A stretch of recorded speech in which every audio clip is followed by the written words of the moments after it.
మన పూర్ణిమ సిల్క్స్ లో కాదాంబరి కలెక్షన్స్ స్వచ్ఛమైన కంచి పట్టు చీరలు. వివరాలకు కాల్ చేయండి.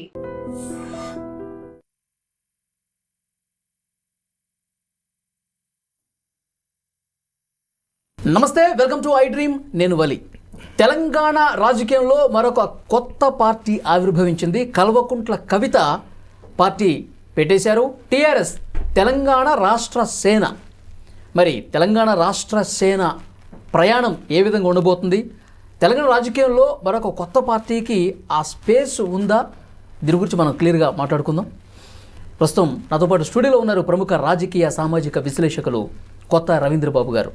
సార్ నమస్కారం. నమస్తే.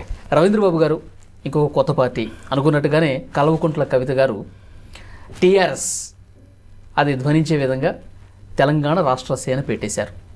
ఏంటి సార్, ఆ టీఆర్ఎస్ ఆ పేరుతోనే బీఆర్ఎస్ని ఒక దెబ్బ కొట్టి స్టార్ట్ చేశారు. ఆ పార్టీని ఎట్లా చూస్తారు?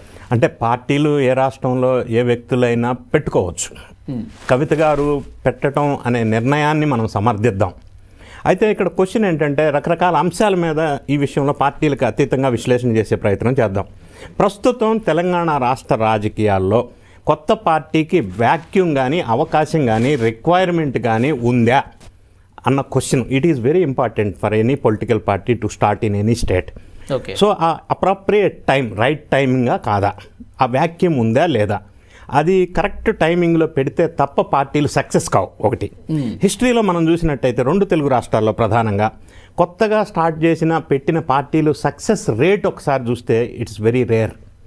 ఎక్సెప్ట్ జనసేన ఆంధ్రప్రదేశ్లో, వైఎస్ఆర్సీపీ ఆంధ్రప్రదేశ్లో. అది కూడా 10 సంవత్సరాల తర్వాత వాళ్ళు లైమ్ లైట్లోకి వచ్చారు. సో మనం గతంలో వైఎస్ జగన్ చెల్లెలు షర్మిళ పెట్టిన పార్టీ పరిస్థితి కూడా మనం చూసాం. సో అక్కడ చెల్లెల వల్లే ఇబ్బందులైనవి, ఇక్కడ చెల్లెల వల్లే కుటుంబంలో ఇబ్బందులు వచ్చినాయి. కవిత గారు పార్టీ పెట్టవలసి వచ్చింది, పెట్టారు. ఓకే, ఊహించిన విధంగానే. అదే కుటుంబంలో సఖ్యత సరిగా ఉంటే ఈ పార్టీ పెట్టే పరిస్థితి ఏర్పడి ఉండేది కాదు. ఓకే, ఒకటి. రెండో అంశం, తెలంగాణ ప్రజల కోసం, బడుగు బలహీన వర్గాల కోసం, మహిళల కోసం, యూత్ కోసం ప్రధానమైన ఆమె ఫోకస్ పాయింట్ ఆమె చెప్పారు. ఇప్పుడు నేనేమంటానంటే, అదే లక్ష్యం అయితే పేరులో టీఆర్ఎస్ అంటే ఇమిటేషన్ బ్రాండ్స్ ఉంటాయి మనకు మార్కెట్లో, డూప్లికేట్ బ్రాండ్స్. అదే పేరుని ఇమిటేషన్ బ్రాండ్ లాగా ఆ బ్రాండ్నే తీసుకోవాల్సిన అవసరం ఏమొచ్చింది నా క్వశ్చన్. అంటే ముందు నుంచి కూడా విమర్శిస్తుంది, ఆ తెలంగాణ ఆత్మ అనేది పూర్తిగా దూరం అయిపోయింది. కేసీఆర్ గారు పూర్తిగా బయట రాష్ట్రాలకు వెళ్ళిపోయి స్వరాష్ట్రాన్ని నిర్లక్ష్యం చేశాడు. టీ దగ్గర ఎప్పుడైతే భారత్ వచ్చిందో తెలంగాణకి ఆయన అవమానించినట్టే ఆ ఆత్మను మళ్ళీ నా పార్టీ ద్వారా తీసుకొస్తానని కూడా చెప్తున్నారు కదా. చూశాను ఈరోజు ఆ మాట్లాడిన మాటలు, స్పీచెస్లో కూడా ప్రధానంగా కేసీఆర్ గారిని లక్ష్యం చేసుకొని మాట్లాడిన విషయం కూడా నేను గమనించాను. నా క్వశ్చన్, నాకున్న డౌట్స్ ఏంటంటే లీగల్గా, లాజికల్గా, టెక్నికల్గా, పొలిటికల్గా అదే టీఆర్ఎస్ అనే పేరే ఎందుకు పెట్టాలి? తెలంగాణ ఉద్ధరణ కోసం వేరే ఏదైనా పేరు పెట్టి ఉండవచ్చు కదా. ఈ ఇమిటేషన్ బ్రాండ్ ఎందుకు? నంబర్ 1.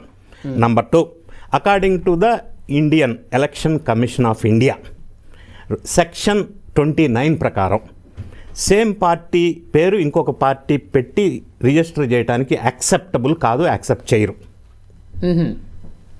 నంబర్ 3, బీఆర్ఎస్ పార్టీగా కన్వర్ట్ అయింది ఇటీవల కాలంలో. ఓకే, అంటే 2 years 3 years అని అనుకుందాం.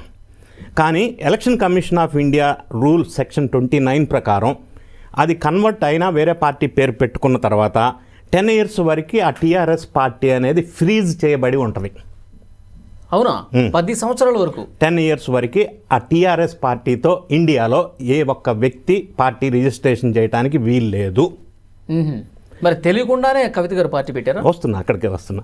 నెక్స్ట్, ఒకవేళ ఆమె రిజిస్ట్రేషన్ చేస్తే బీఆర్ఎస్ నుంచి కోర్టుకు వెళ్ళే అవకాశం ఉంది. ఇంతకుముందు కోర్టు ప్రొసీడింగ్స్లో కేస్ లాస్ కూడా ఉన్నాయి, శివసేన విషయంలో కూడా. నెక్స్ట్ అంశం ఏంటంటే, ఇదే సేమ్ ఇమిటేషన్ బ్రాండ్ 10 years వరకు ఫ్రీజ్ ఉంది కాబట్టి ఈమె పెట్టకూడదు. ఒకటైతే. రెండో అంశం, ఈమె ఈరోజు పార్టీ ఆవిర్భావ సభలో ప్రకటించారు పార్టీ పేరు. ప్రకటించిన తర్వాత నేను వెబ్సైట్లోకి వెళ్ళి ఎలక్షన్ కమిషన్ ఆఫ్ ఇండియాలో గడిచిన సంవత్సర కాలంలో లేటెస్ట్ డేటా ఏ పార్టీలు రిజిస్టర్ చేశారని వెరిఫై చేశాను. Okay, I'm talking with data. Okay, verify చేస్తే 10 పార్టీలు రిజిస్ట్రేషన్కి అప్లై చేసినాయి. అందులో ఈ కల్వకుంట్ల కవిత గారు అప్లై చేయలేదు అని తెలియవచ్చింది. అప్లై చేయాల నో. మరి ఎలక్షన్ కమిషన్ ఆఫ్ ఇండియాకి పార్టీ గురించి అప్లై చేయకుండా నేమ్ అనౌన్స్ చేయటం అనేది కరెక్టేనా? ఇప్పుడు అనౌన్స్ చేసిన తర్వాత రేపు ఎలక్షన్ కమిషన్ ఆఫ్ ఇండియా వాళ్ళు 10 years ఫ్రీజ్లో ఉంటుంది యాజ్ పర్ ద రూల్, మేము ఇది యాక్సెప్ట్ చేయమని రిజెక్ట్ చేస్తే అప్పుడేంటి పరిస్థితి? పేరు మార్చుకోవాల్సిన పరిస్థితి ఏర్పడుతుందంటారా? Yes, obviously it will not be accepted as per election commission of India. 10 years వరకు ఫ్రీజ్ ఉంటుంది. సో ఇది ఒక యాంగిల్, ఇది లీగల్ యాంగిల్. రెండోది, ఇదే పార్టీ పేరుతో పెట్టడం వల్ల ఆమె లక్ష్యం ఏమై ఉండి ఉండవచ్చు? బీఆర్ఎస్ లేదా KCR and family. Number 2, next point, మరి ఇన్ని సంవత్సరాలు ఆమె అదే పార్టీతో అదే ఇంట్లో ఉన్న వ్యక్తిగా సమర్థించింది పార్టీని, తండ్రిని, వాళ్ళ అన్నని. మరి ఈరోజు ఆల్ ఆఫ్ ఏ సడన్ ఆమె లిక్కర్ స్కామ్లో ఢిల్లీ విషయంలో జైలుకి వెళ్ళి రావడం, తదనంతరం జరిగిన కుటుంబ పరిణామాల నేపథ్యంలో కుటుంబానికి దూరం అవటం, దూరమైన వెంటనే ఆమె మాట్లాడిన మాటలు హైదరాబాద్ ఎయిర్పోర్ట్లో కేసీఆర్ మంచివారు, వాళ్ళ చుట్టూ దెయ్యాలు ఉన్నాయి అన్నారు.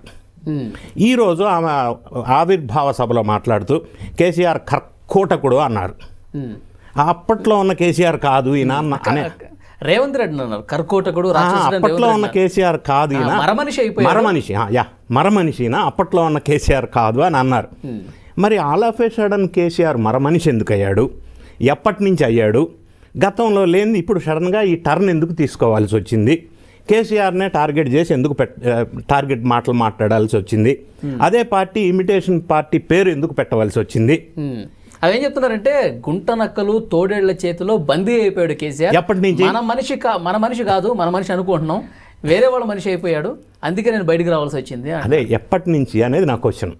కుటుంబ వివాదాల నేపథ్యంలో ఈమె ఎప్పుడైతే బయటికి సపరేట్ అయ్యి రావాల్సి వచ్చిందో, పార్టీ ఎప్పుడైతే సస్పెండ్ చేయాల్సి వచ్చిందో, ఈమె పార్టీ పెట్టవలసి వచ్చింది. ఎందుకంటే ఈమెకి ఒక రాజకీయ ప్లాట్ఫామ్ కావాలి. ఎందుకంటే రాజకీయ కుటుంబ నేపథ్యం నుంచి వచ్చినటువంటి మహిళా నాయకురాలు.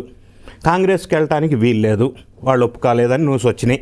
బీజేపీ రూల్డ్ అవుట్, బీఆర్ఎస్లో ఉండలేకపోతున్న పరిస్థితులు, అనివార్యమైన పరిస్థితి.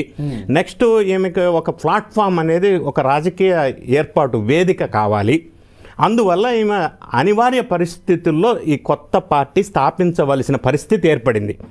ఇక ఈమె ప్రభావితం చేయవలసిన ఎవరు ఓటర్స్ అని అంటే, ఆమె టార్గెట్ చేస్తుంది మహిళలు, యూత్, బడుగు బలహీన వర్గాలు, బీసీలు, వీళ్ళు ఫోకస్ పాయింట్గా చెప్తున్నారు. ఎందుకంటే ఈ మధ్య జరిగిన సోషియో ఎకనామిక్ సర్వే 2026 ఏప్రిల్లో ఆ సర్వే రిజల్ట్స్ ప్రకారంగా ఈ సెగ్మెంట్ ఆఫ్ ఓటర్స్ తెలంగాణలో ఎక్కువ ఉన్నారు. సో వాళ్ళ మీద టార్గెట్ చేశారు.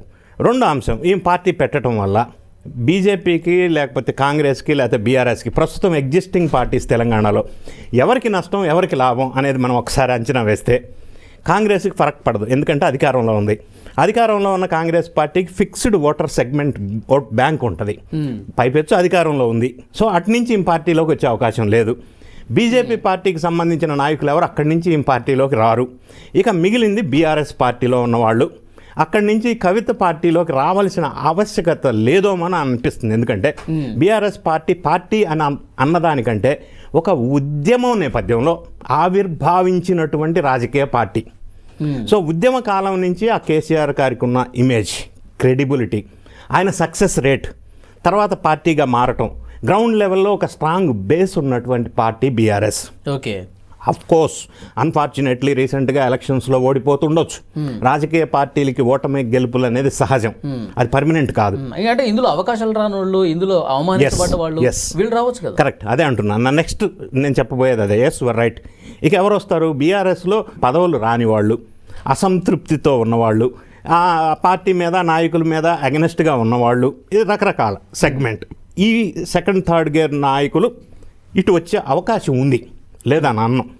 సో దీనివల్ల ఓవరాల్గా మనం అవుట్లైన్ పిక్చర్ చూసినట్టయితే ఈమె పార్టీ పెట్టడం అనేది ఒకటి రైట్ టైం కాదు, వ్యాక్యూమ్ లేదు. రెండు, పెట్టడం వల్ల ఆ మిగతా పార్టీలకి లాభం నష్టం ఫరక్ లేదు, ఫాయిదా లేదు. ఇక బీఆర్ఎస్ పార్టీలో కొంతమందిని ఈమె ఇటువైపు మళ్లించే అవకాశం ఉంది. అదొక్కటే స్కోప్ ఉంది, ఇంకెక్కడ స్కోప్ లేదు. సో అందులో కూడా ప్రధానంగా బీఆర్ఎస్ పార్టీకి ఉన్న ఒక strong rural foundation base segment ఏదైతే ఉందో అందులో పెద్దగా డిస్టర్బెన్స్ జరిగే అవకాశం లేదు. ఇంకొక అంశం మనం చూసినట్టయితే మొన్నటి వరకు అంటే ఎక్కువగా ఫోకస్ చెయ్యని కేసీఆర్ని ఈరోజు ప్రధానంగా మరి ఆయన్నే ఎందుకు ఫోకస్ చేసింది? ఆయన మంచివాడే, చుట్టూ ఉన్నోళ్ళే దేయాలంది కదా గతంలో. సో ఇవన్నీ అంశాలు పరిశీలించినట్టయితే ఈమె పార్టీ పెట్టకుండా ఉంటే ఈమె మీద ఉన్న కేసులు కానీ ఫ్యూచర్ భవిష్యత్తు కానీ వీటన్నిటిని దృష్టిలో పెట్టాల్సి వచ్చింది. ఇంకొక అంశం ఏంటంటే ఈమె కూడా స్ట్రాటజిస్ట్గా ఇండియాలో ఎక్స్పర్ట్ ప్రశాంత్ కిషోర్నే పెట్టుకున్నారు. అది కూడా మంచిదే. సో దానికి అనుగుణంగానే ఆమె పావులు కదుపుతూ ముందుకెళ్తున్నారు. అయితే ఈ పార్టీ పేరు విషయంలో మాత్రం లీగల్గా ఎలక్షన్ కమిషన్ ఆఫ్ ఇండియా దగ్గర నుంచి కొంత ఇబ్బందికరమైన పరిస్థితులు ఎదురయ్యే అవకాశం ఉంది, నేను వెరిఫై చేసిన డేటా ప్రకారంగా. గతంలో ఉన్నటువంటి టీఆర్ఎస్ అది 10 సంవత్సరాల వరకు ఫ్రీజ్ చేయబడుతుంది అంటారు. ఇప్పుడు టీఆర్ఎస్ బీఆర్ఎస్గా మారిపోయిన తర్వాత అసలు టీఆర్ఎస్ అనే ప్రస్తావన లేనప్పుడు అయినా కానీ 10 సంవత్సరాలు ఫ్రీజ్ ఎందుకు చేశారు అంటే నాకు మామూలుగా వచ్చిన డౌట్. అంటే ఇక్కడ party as rightly said, logical question. TRS party ప్రస్తుతం ఎగ్జిస్టెన్స్లో ఇండియాలో లేదు, ఎందుకంటే it was renamed as BRS. After renaming any political party in India as per election commission of rules, అక్కడి నుంచి 10 years వరకే ఆ పాత పార్టీ పేరు వేరే వాళ్ళు వాడటానికి వీల్లేదు ఈ టీఆర్ఎస్ అనే పార్టీ. కాకపోతే ఈమె సిమిలర్ ఇమిటేషన్ బ్రాండ్ లాగా తెలంగాణ రాష్ట్ర సేన అని పెట్టారు. కానీ అక్కడ టీఆర్ఎస్ వస్తుంది కదా. సో ఈ లోగోల విషయంలో కానీ గుర్తుల విషయంలో కానీ పార్టీ పేర్ల విషయంలో కానీ సిమిలారిటీ ఉన్న వాటిని election commission of India accept చేయదు. కాకపోతే ఇప్పుడు నెక్స్ట్ క్వశ్చన్ మీరేమంటారంటే మరి అది తెలియక పెట్టారా తెలిసి పెట్టారా? తెలియక పెట్టారు అని అనలేము, కానీ వ్యూహాత్మకంగా కొంత కన్ఫ్యూజన్ క్రియేట్ చేసి బీఆర్ఎస్ పార్టీకి లేదా ఓటర్స్కి కొంతమంది ప్రజలకి కన్ఫ్యూజన్ క్రియేట్ చేసి కొంత ఇబ్బందికరమైన సిచ్యువేషన్ క్రియేట్ చేయటం కోసం ఏమన్నా వ్యూహాత్మకంలో భాగంగా ఏమన్నా ఈ నిర్ణయం తీసుకున్నారా? ఇంకొక అన్నిటికంటే ఎంత వ్యూహాత్మకంగా చేసినా ఆమె ఎలక్షన్ కమిషన్ దాన్ని గుర్తించాలి, వీళ్ళు ఎలక్షన్స్లో పోటీ చేయాలి టీఆర్ఎస్ పేరు మీద. అది నేను అనేది ఇప్పటివరకు అప్లికేషనే పెట్టకుండా అనౌన్స్ చేయకూడదు కదా. అప్లికేషన్ పెట్టి అప్రూవల్ వచ్చిన తర్వాత కదా నేమ్ అనౌన్స్ చేయాలా? లేకపోతే ఇది రివర్స్ అయితే ఏంటి పరిస్థితి? మరి ఇది చాలా సెన్సిబుల్ అంశం కదా. తర్వాత అప్పుడు అంటే మళ్ళీ ఇంకొక రాజకీయ క్రీడ ప్రారంభించాల్సి ఉంటుంది. నాకు పెట్టుకున్న పేరుని రానివ్వకుండా ఫలానా వాళ్ళు చేశారు, ఇదిగో రాజకీయంగా నా మీద కక్ష సాధిస్తున్నారు, నాకు పేరు అలాట్ చేయకుండా అని ఇంకొక రాజకీయ క్రీడ ఇంకొక యాంగిల్లో దాన్ని ఏమన్నా తీసుకెళ్లే వ్యూహమా? ఇస్తే టీఆర్ఎస్ బాగానే ఉంటుంది, ఇవ్వకపోతే ఒక వ్యూహంగా ముందుకు వ్యూహాత్మకమైన అడుగులు వేయటంలో భాగంగా చూసావా, ఒక మహిళ ఉండి నేను పార్టీ పెడితే తెలంగాణ ప్రజల కోసం రాష్ట్రం కోసం వీళ్ళు నాకు అది రానివ్వకుండా చేసి అక్కడ కుట్ర పన్నారు అని ఏమన్నా అప్పుడు ఆ విధంగా టర్న్ తీసుకొని వ్యూహాత్మకమైన అడుగులు వేయటం కోసం ఈ కన్ఫ్యూజన్ క్రియేట్ చేయటం కోసం ముందుకెళ్తున్నారా అనేది నాకు అనిపిస్తూ ఉంది. ఎందుకంటే ప్రధానంగా ఇక్కడ ఏ సెగ్మెంట్ ఆఫ్ ఓటర్స్ ఇటువైపు వచ్చే అవకాశం ఉంది ఒకటి. రెండోది ఆ సభ జరిగిన ప్రాంగణం విజువల్స్ వీడియోస్ నేను చూశాను. జన సమీకరణ వాళ్ళు ఆశించిన స్థాయిలో రాలే. సరే ఓకే, అఫ్కోర్స్ అది కన్వెన్షన్ సెంటర్లో పర్వాలేదు, అది వాళ్ళ ఇష్టం అనుకోండి, వచ్చినా రాకపోయినా అది వేరే విషయం, దాని జోలు నేను వెళ్ళటంలా. కానీ ప్రభావితం చూపగలిగినటువంటి నిర్మాణాత్మకమైన పాత్ర పోషించవలసిన పరిస్థితులు, రాజకీయ ఈక్వేషన్స్ ప్రజెంట్ ఇక్కడ లేవు కదా అనేది ప్రధానమైన అంశం ఇక్కడ, బేస్ ఇంపార్టెంట్. ఎందుకంటే పార్టీ పెట్టడం గతంలో మనం దేవేంద్ర గౌడ్ లాంటి వాళ్ళు పెద్దవాళ్ళు తెలంగాణలో పార్టీ పెట్టారు, ఎవరు సక్సెస్ అవ్వాల. అంతవరకు ఎందుకు మేధావి వ్యూహకర్త స్ట్రాటజిస్ట్ ప్రశాంత్ కిషోర్ కూడా పార్టీ పెట్టాడు. అన్ని పార్టీలని అన్ని రాష్ట్రాల్లో గెలిపించే మనిషి ఆయన. మరి బీహార్లో పొలిటీషియన్ కాదు కదా sir, strategist. There is a difference between politician and strategist. ఈమె పొలిటీషియన్ అని మీరు అంటారు, నేను అంటాను ఎంతమందిని ఏ ఎలక్షన్లో ఎన్ని ఓట్లతో ఎన్నిసార్లు ఏ నియోజకవర్గంలో ఈమె పొలిటీషియన్గా గెలిచారు, ఓడిపోయిన దాఖలాలు ఉన్నాయి. బీఆర్ఎస్ కేసీఆర్ వేవ్ బలంగా ఉన్న సందర్భంలో కూడా నిజామాబాద్ లాంటి పరిసర ప్రాంతాల్లో చాలా సందర్భాల్లో ఓడిపోయిన సందర్భాలు ఉన్నాయి. అప్పుడు బీఆర్ఎస్ బలంగా ఉంది, అప్పుడు కూడా ప్రభావం చూపించలేకపోయారు కదా. మరి అటువంటి నేపథ్యంలో రాజకీయంగా కూడా చాలా స్ట్రాంగ్ ఫాలోయింగ్ అంతగా లేని నేపథ్యం ఒకటైతే, ఇప్పుడున్న ఈక్వేషన్స్ ప్రకారం అంత రిక్వైర్మెంట్ కూడా లేకుండా ఈ సందర్భంలో పెట్టడం వల్ల పెద్దగా సక్సెస్ అయ్యే రేటు తక్కువ అని చెప్పి ఈ పరిస్థితులన్నీ మనం మిక్స్ చేసి చూసినట్టయితే నాకు అనిపిస్తూ ఉంది. అంటే ఫైనల్గా కవిత గారి పార్టీకి తెలంగాణలో మనుగడ కష్టమే అంటారు. చాలా కష్టం, based on so many equations, political equations, situation and previous practices. ఇవన్నీ పరిశీలించి ఓవరాల్గా చూసినట్టయితే ఆమె జనంలోకి వచ్చి పాదయాత్ర చేయటము, లేకపోతే ప్రజా సమస్యల మీద పోరాటం చేయటము, లెఫ్ట్ పార్టీలు, ఉద్యమ పార్టీలు ఏవైతే ఉన్నాయో వాళ్ళందరినీ కూడా కలుపుకొని ముందుకు పోతాను ఈ ఉద్దేశంతో ఉన్నారని చెప్పి ఒక చర్చ ఉంది. అట్లా గ్రౌండ్లోకి వెళ్ళి వర్క్ చేసిన ప్రజలు ఆమె మీద సానుకూలత చూపే అవకాశం లేదు. గ్రౌండ్లోకి వెళ్ళి వర్క్ చేసినా అంటే నేను ఒకటి అడుగుతాను క్వశ్చన్, ఈమె అరే జైలుకి వెళ్ళి వచ్చిన తర్వాత, లేదా టీఆర్ఎస్ బీఆర్ఎస్ నుంచి సస్పెన్షన్ అయినాక, లేదా కుటుంబం నుంచి డిటాచ్ అయిన తర్వాత, ఈ కాంగ్రెస్ పార్టీ వచ్చిన 2 సంవత్సరాల కాలంలో ఈమె ఎన్ని ఉద్యమాలు చేశారు, ఏమి సక్సెస్ సాధించారు, ఎంతమంది ప్రజల దగ్గరికి వెళ్ళారు, బడుగు బలహీన వర్గాల కోసం ఏం చేశారు, మహిళల కోసం ఏం చేశారు, ఏమి ఉద్యమాలు చేసి ఏం సాధించారు. రిజర్వేషన్ల కోసం పోరాటం చేసింది, అది రెగ్యులర్ రొటీన్ యాక్టివిటీ. మొన్న వెలుగుమట్ల దగ్గరికి వెళ్ళారు, అందరూ వెళ్ళారు, ప్రతిపక్షాలు అనుకున్న వాళ్ళు అందరూ వెళ్ళారు. నేను అనేది స్పెసిఫిక్గా this is the contribution she has made to the state of Telangana అనేది ఏముంది. రేవంత్ రెడ్డి గారు ఇళ్ళు కూలగొడుతున్నారు అనేది ఈరోజు కూడా కామెంట్ చేసినట్టున్నారు బహుశా. ఒక సందర్భంలో ఈరోజు స్పీచ్లో మాట్లాడారు. మరి దానికి వ్యతిరేకంగా ఈమె ఏ విధమైన లైన్ తీసుకున్నారు, బాధితులకి ఏ విధంగా సహాయ సహకారాలు అందించారు, దాన్ని ఏ విధంగా ఆపగలిగారు, లీగల్గా కావచ్చు, ఫిజికల్గా కావచ్చు. అంటే ఇవన్నీ కూడా మీరు అన్నట్టు చేయొచ్చు కదా, దగ్గరికి వెళ్ళొచ్చు కదా, అంటే అవన్నీ కూడా చూడవలసిన అవసరం ఉంటుంది కదా. ఓకే, ఇదన్నీ పరిస్థితుల నేపథ్యంలో ఓవరాల్ వ్యూ చూసేసి నేను ఎనాలిసిస్ ఏంటంటే పెద్దగా ప్రభావం చూపే అవకాశం లేదు ప్రస్తుత పరిస్థితుల్లో అని నేను అనుకుంటున్నా. హౌఎవర్ ఏదైనా బీఆర్ఎస్ ఉన్నటువంటి కొంత అసంతృప్తి నేతలు మీరు అన్నట్టుగా కొంతవరకు వీళ్ళని ఇటు సైడ్ తీసుకునే అవకాశం ఉంది. అంతకుమించి పెద్దగా ప్రభావవంతమయ్యే అవకాశం లేదేమో షర్మిల గారి పార్టీ లాగా అని నాకు అనిపిస్తూ ఉంది. ఓకే, చూద్దాం సార్ నెక్స్ట్ ఎట్లా ఉండబోతుంది అన్నది. ఆమె రాజకీయ కార్యక్రమాలు ఏ విధంగా ఉంటాయి, సిద్ధాంతాలు, విధి విధానాలు ఎట్లా ముందుకు పోతారు చూద్దాం. మీరు అంటున్నట్టు ఆమె నిజంగా మనుగడ కష్టమా, లేకపోతే మనం కూడా ఆశిద్దాం ఆమె సక్సెస్ అవ్వాలని, మంచి రాజకీయ నాయకురాలుగా ముందుకు రావాలని, తెలంగాణకి సేవలు అందించాలని ఆశించడంలో తప్పులేదు, మనం కూడా ఆశిద్దాం. కానీ రియాలిటీని చెప్పవలసి వచ్చినప్పుడు చెప్పాల్సి వస్తుంది. తెలంగాణలో ఒక పార్టీకి ఒక మహిళా అధ్యక్షురాలు బలమైనటువంటి పోరాటం చేసిన చరిత్ర లేదు. వచ్చి అట్లా వెళ్ళిపోయిన వాళ్ళు ఉన్నారు, కానీ బలంగా ఎక్కువ కాలం నిలబడినటువంటి నాయకురాలు లేరు. అవును, ఈమె చేస్తే బాగానే ఉంటుంది, మంచిదే. దానివల్ల ఆమెకి సక్సెస్ రావాలని, ప్రజలకు మేలు జరగాలని ఆశించవచ్చు. కానీ రియాలిటీ అంత అనుకూలంగా లేవు అనేది వాస్తవం. అనుకూలం లేని పరిస్థితుల్లో కూడా ఎదురెడ్డి నిలబడితే గ్రేట్ మీరు అన్నట్టు. చూద్దాం. Let us hope for the best. మళ్ళీ మాట్లాడదాం. Thank you.